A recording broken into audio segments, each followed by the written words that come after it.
première année de Belshazzar, roi de Babylone, Daniel eut un songe et des visions de son esprit pendant qu'il était sur sa couche. Ensuite, il écrivit le songe et raconta les principales choses. Daniel commença et dit, « Je regardai pendant ma vision nocturne, et voici, les 4 vents des cieux firent irruption sur la grande mer, et 4 grands animaux sortirent de la mer, différents l'un de l'autre. Le premier était semblable à un lion et avait des ailes d'aigle. Je regardai jusqu'au moment où ses ailes furent arrachées. Il fut enlevé de terre et mis debout sur ses pieds comme un homme, et un cœur d'homme lui fut donné. Et voici un second animal était semblable à un ours, et se tenait sur un côté. Il avait 3 côtes dans la gueule entre les dents, et on lui disait « Lève-toi, mange beaucoup de chair ». Après cela, je regardai, et voici, un autre était semblable à un léopard, et avait sur le dos 4 ailes, comme un oiseau. Cet animal avait 4 têtes, et la domination lui fut donnée.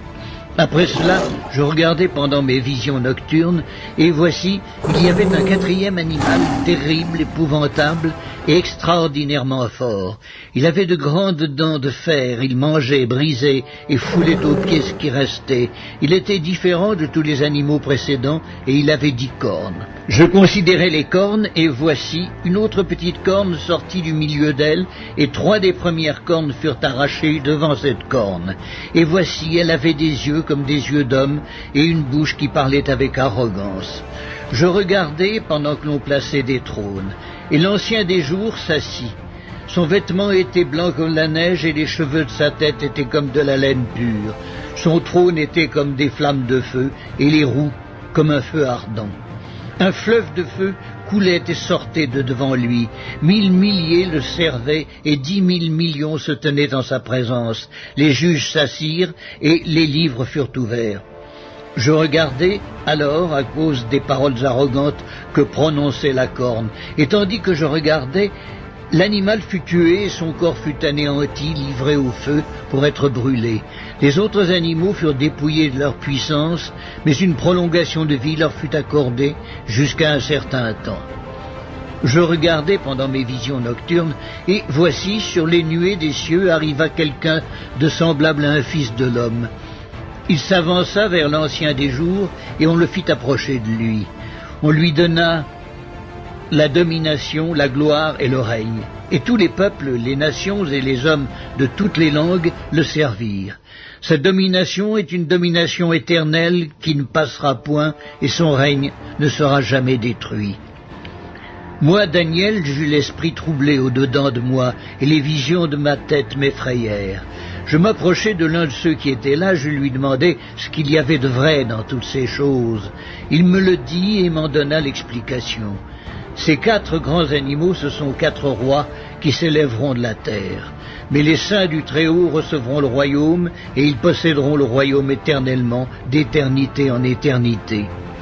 Ensuite, je désirais savoir la vérité sur le 4e animal, qui était différent de tous les autres, extrêmement terrible, qui avait des dents de fer et des ongles d'airain, qui mangeait, brisait et foulait aux pieds tout ce qui restait.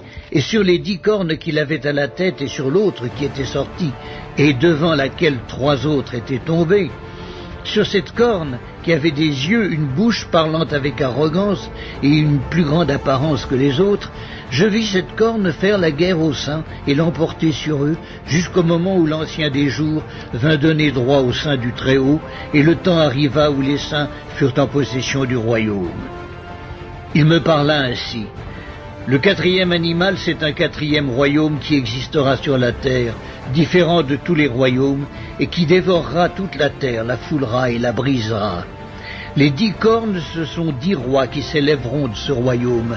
Un autre s'élèvera après eux, il sera différent des premiers, et il abaissera 3 rois. Il prononcera des paroles contre le Très-Haut, il opprimera les saints du Très-Haut, et il espérera changer les temps et la loi. Et les saints seront livrés entre ses mains pendant un temps, des temps, et la moitié d'un temps. Puis viendra le jugement, et on lui ôtera sa domination, qui sera détruite et anéantie pour jamais. Le règne, la domination et la grandeur de tous les royaumes qui sont sous les cieux seront donnés au peuple des saints du Très-Haut. Son règne est un règne éternel, et tous les dominateurs le serviront et lui obéiront. Ici finirent les paroles. Moi, Daniel, je fus extrêmement troublé par mes pensées, je changeai de couleur et je conservai ces paroles dans mon cœur.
Un badge pour rentrer chez soi ou au travail, une carte vitale ou une carte de crédit. Tous ces objets sont en sursis. Le futur le voici, une micropuce plus fine qu'une allumette implantée sous la peau. Et tous les pouvoirs seront bientôt entre vos mains.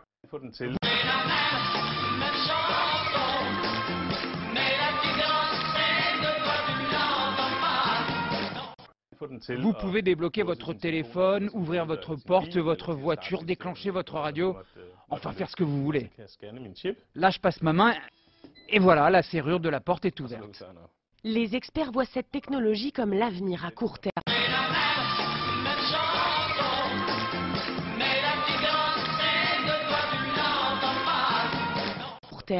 Stocker des informations, des mots de passe, mais aussi du savoir en plus. Ces petites puces pourraient à terme révolutionner notre façon d'apprendre. Dans le futur, si vous avez besoin d'apprendre le chinois en très peu de temps, une puce implantée réglera votre problème.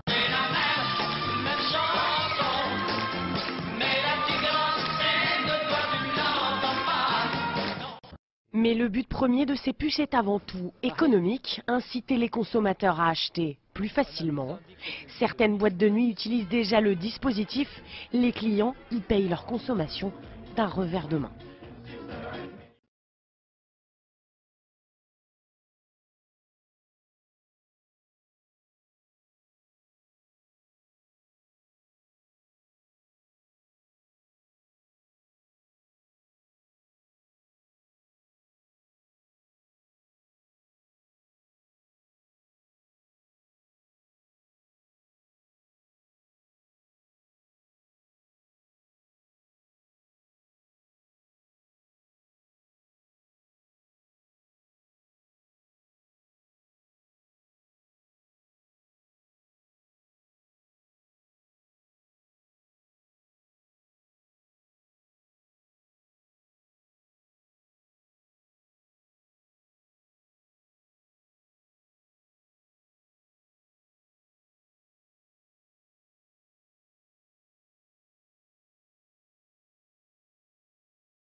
fought against. And so we have this central bank controlling us and controlling the laws of the nation. And now you see the government talking about these RFID chips going in everything that can track you wherever you go. It's going to be on your license, your driver's license by May 2008. They're telling the states you have to put these chips in the driver's licenses. It's supposed to be in credit cards. It's supposed to be in everything in the future. And they're going to chip people with it. They're going to put it into your bodies. Right, and it not only in our bodies, in our wallets. You walk through but you walk through a turnstile and you have a barcode on something.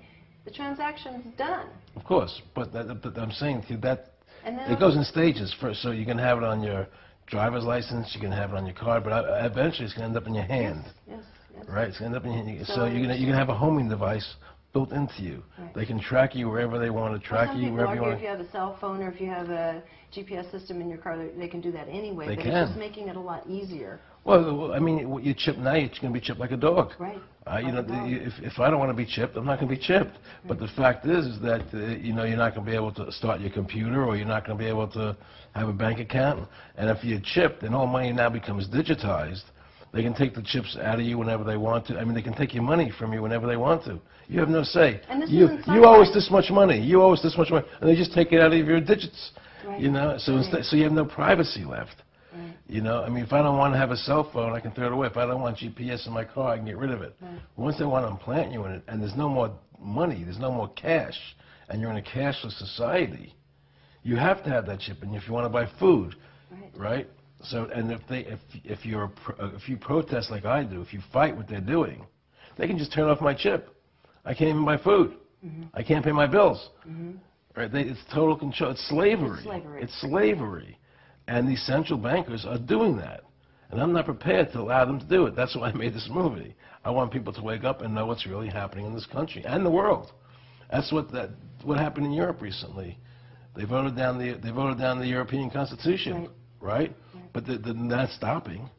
They're going forward anyway. Because first they want to put the world into blocks: the Europeans, the Asians, the Americas, into and then they want to bring it all together. I mean, it's a one-world government where even voting has no more. It doesn't mean anything. I mean, think about a totalitarian country today. That's the bottom line. We live in totalitarianism, and if you want to get it back, we have to get rid of the Federal Reserve System. We have to make people have the control of their government again. Before we're all chipped? Before we're all chipped. I know I'm not going to take an ID card, you know, and nobody should take an ID card, even if it's in your driver's license. You know, because what they're going to do is say, well, everybody knows they need a driver's license, right? So we're going to put in the driver's license, which they can't turn down. Because if you just had a separate ID card, you would say, well, I don't want that card, I'm not going to take it. If it's in my driver's license, I better get it because I have to drive.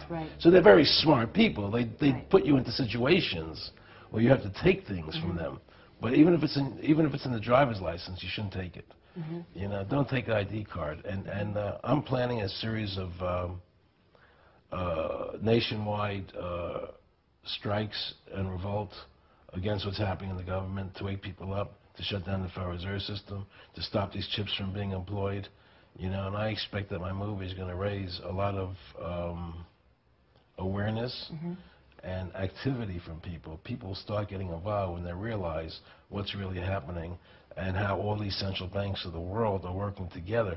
I mean, sometimes you say the word New World Order, and people, oh, you're just a conspiracy nut, you know. No, you know, that's not true anymore, though, is it? Well, some people. And so I showed George Bush in the movie talking about the New World Order. You know, so, okay. And so the point is, the New World Order is really where all the governments of the world work, all the central banks of the world work together. They control the governments and they can control the laws of the world. And we're going to have to be forced to listen to these laws. And the laws are about controlling us, not giving us freedom, you know.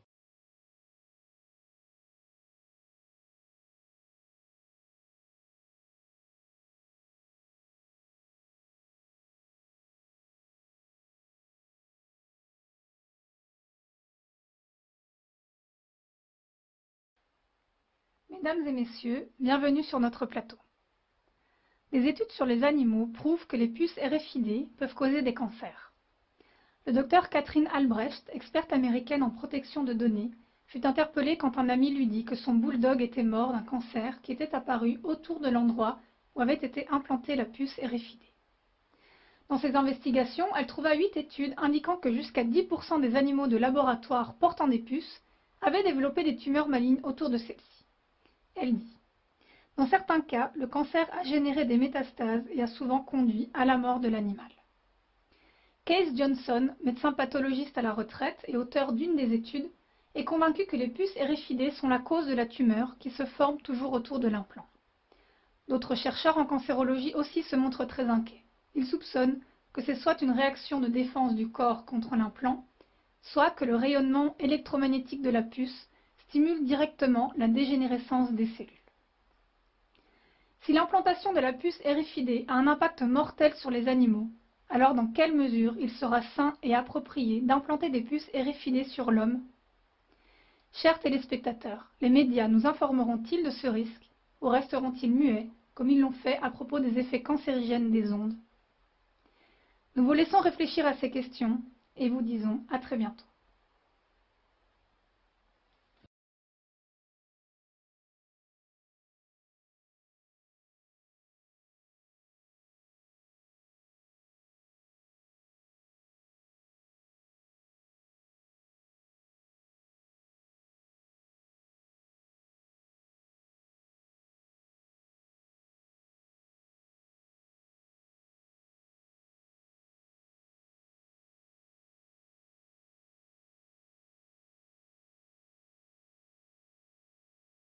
You know, Nick and I discussed many things. One of the things we discussed, or he brought up in conversation, was reducing world population, and felt that there were too many people in the world. In a way, I agree. There are too many people in the world, but I don't think I have the authority to say who's going to die and who's not going to die. The ultimate goal that these people have in mind is the goal to create a one-world government run by the banking industry, run by the bankers. And they're doing it in sections. The European currency, the euro, and the European Constitution is one part of it. Now they're trying to do it in America with the North American Union, right? And they want to create a new currency called the Amero, right?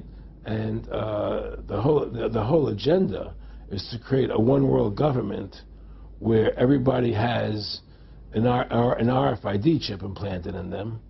All money is to be in those chips, right? There'll be no more cash. And this is given me straight from Rockefeller himself. This is what they want to accomplish. And all money will be in your chips. And so instead of having cash, anytime you have money in your chip, they can take out whatever they want to take out whenever they want to. If they say you owe us this much money in taxes, they just deduct it out of your chip digitally. Total control. Total control. And if you're like me or you, and you're protesting what they're doing, they can just turn off your chip. And you have nothing. You can't buy food. You can't do anything. It's total control of the people. And that chip's connected to a database that has your purchasing records, what you do, what everything. You sell. Everything is in there, you know? And so they want a one-world government controlled by them, everybody being chipped, all your money in those chips, and they control the chips, and they control people, and you become a slave. You become a serf to these people. That's their goal. That's their intent. And that was a lot of people join the CFR because they think it's a prestigious organization. It'll help them in business, make good business contacts. They didn't have an understanding that the CFR is really about world domination, about how they and the Trilateral Commission, the Bilderbergers all work together, with the banks to control the people. A lot of them don't understand that. They don't see the big picture. Oh, it's CFR, it's a prestigious organization. I'll make this one, I'll make that one. I can do good business deals out of it. It's just business to them. The CFR wants to get the people in there that have influence and power, and so they're part of that. So they're not opposing them, It's like the whole country today is becoming the haves and have-nots. You're getting the very, very wealthy, the middle class is being destroyed, and you're getting the poor people. Isn't this just a slick mafia that took over and uses fancy PR? Well, you can call it mafia, you call it whatever you want, but it's definitely a criminal organization. There's no question about it. But it's a criminal organization that has prestige, that appears to have what's the word I'm looking for? Class, style. You know, it's like, you know, respected. It's respected. People don't look at it as being a criminal organization. That's what a great job they've done. You know, people look at Alan Greenspan as being a hero. You know, the maestro. You know. What do you think happened with him in the late '60s? He wrote a big section, a chapter for Ayn Rand in a book, and he talked about how horrible the Federal Reserve was. We needed a gold standard. Now the bankers are robbing us. And then they literally came and said, "Oh, and you see somebody who made a deal with Beelzebub." Well, you know, exactly. You make a deal with the devil. I mean, it gave him a chance to be one of the most powerful men on the earth, you know, and it gave him a chance to accomplish things he never thought he would accomplish in his life other than that. And it's very seductive. You know, it's a very attractive perfume. I mean, I was attracted when they came to me and spoke to me about it. I thought about it. I was attracted to it, you know. They asked me if I wanted to open up these nightclubs, you know, open up a chain of Baywatch nightclubs, you know, and we'll do this thing, we'll do that, and we can do this. I mean, all these things were proposed to me, business ventures. But you know what it is? It was your nature, though. It's the way you are. You couldn't take the deal. Well, I can't do that to people. I just can't be in a position where I can do that to other people. I have a conscience, and my conscience would not permit me to do that. You know, people say I'm very courageous. I don't think I'm courageous. I think I have a conscience, and my conscience doesn't allow me to do that to people. It makes me feel sick.